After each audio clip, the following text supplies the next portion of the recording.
बर्बरीक दुनिया का सर्वश्रेष्ठ धनुर्धर थे। बर्बरीक के लिए 3 बाण ही काफी थे, जिसके बल पर वे कौरवों और पांडवों की पूरी सेना को समाप्त कर सकते थे।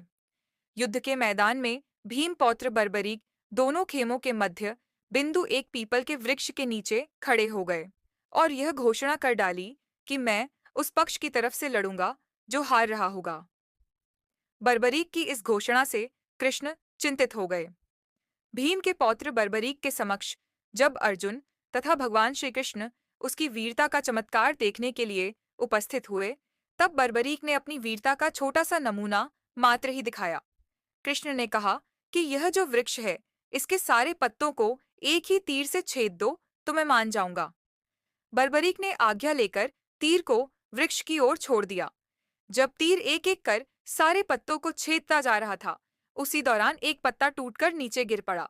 कृष्ण ने उस पत्ते पर यह सोचकर पैर रखकर उसे छुपा लिया कि यह छेद होने से बच जाएगा, लेकिन सभी पत्तों को छेदता हुआ वह तीर कृष्ण के पैरों के पास आकर रुक गया।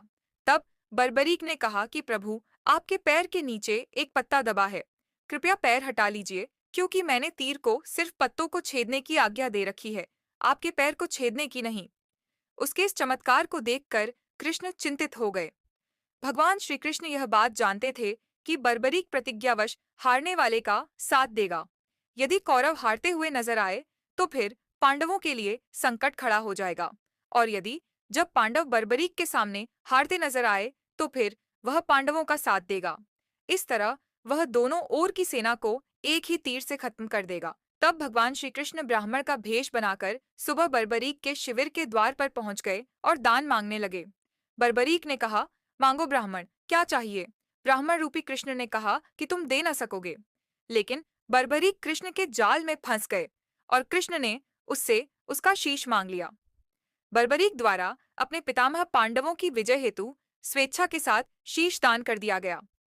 बर्बरीक के इस बलिदान को देखकर दान के पश्चात श्री कृष्ण ने बर्बरीक को कलयुग में स्वयं के नाम से पूजित होने का वर दिया। आज बर्बरीक को खाटू श्याम के नाम से पूजा जाता है। जहां कृष्ण ने उसका शीश रखा था, उस स्थान का नाम खाटू है।